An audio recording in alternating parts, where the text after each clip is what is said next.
I wanted to show a few cool things about rocks. Some people might think that collecting rocks is kind of a boring thing.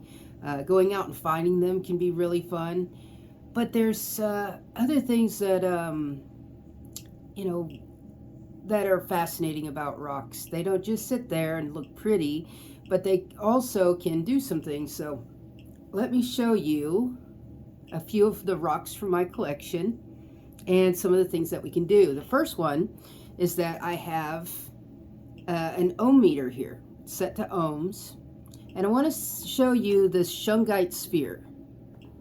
Now before I show you that, first I want to show you what the ohm meter does whenever I touch the chert here. It does absolutely nothing. It is a poor conductor of electricity.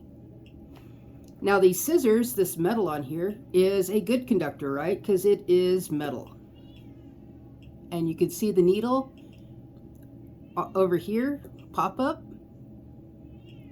Now let me show you what shungite does. Shungite will also conduct electricity. If I get it on here just right.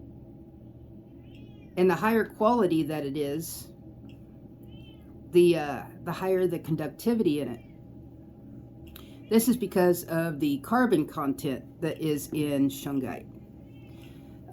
Over here, we have some other black stones. So this is actually, if you can see this, let's see here. This is snowflake obsidian, which is volcanic glass. And this is onyx. So they're all black, but one way to always tell if you actually have shungite is to just do this simple little test right here, because none of these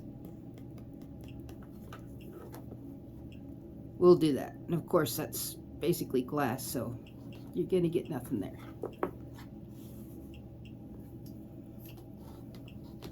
The next thing is magnetism.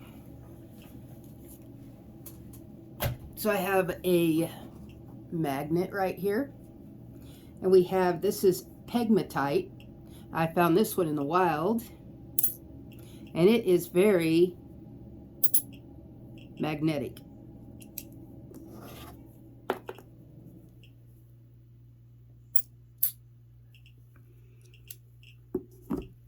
Chert, of course, is not magnetic.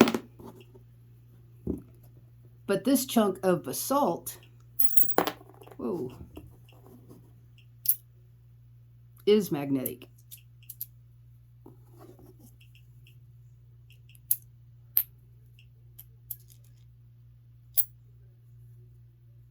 These two are magnetic.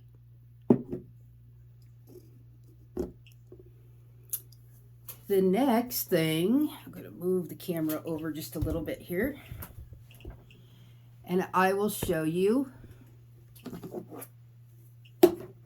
that some, like this fluorite here, fluoresce. I don't know if you can see that very well.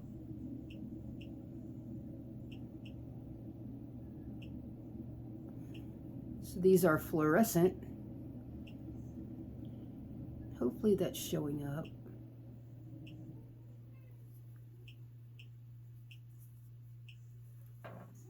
And euperlite.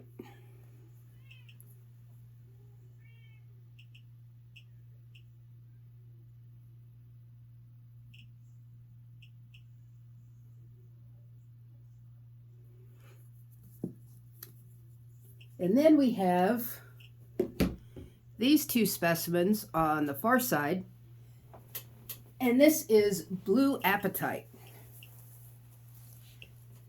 Now, blue apatite is a phosphate, and they use this in fertilizers. So when this was forming, it captured a lot of minerals like manganese and those types of things, and that's what causes this blue color in the blue apatite.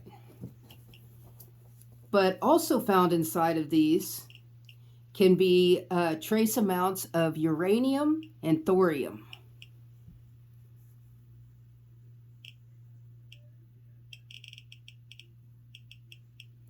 So if we use a Geiger counter, it can start to measure the radiation that these put off. Now, these aren't too highly radioactive. And this portion of it is a little bit more radioactive than the rest.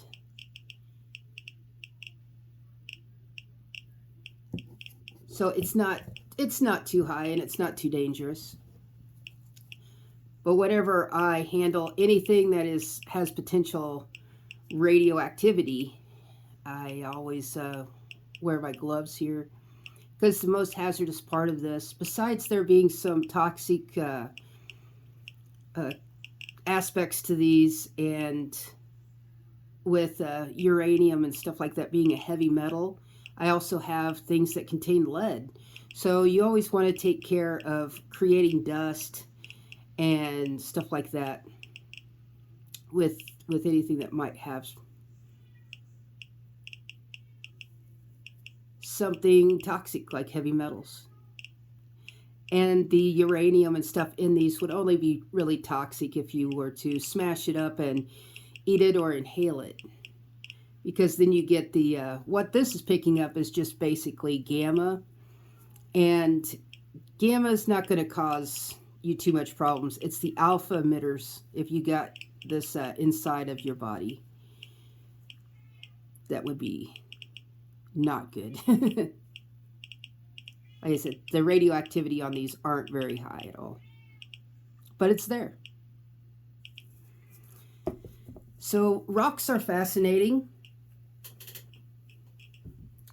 It's part of nature, God's great creation, and it's a fun hobby to collect these and to learn more about all the elements around us.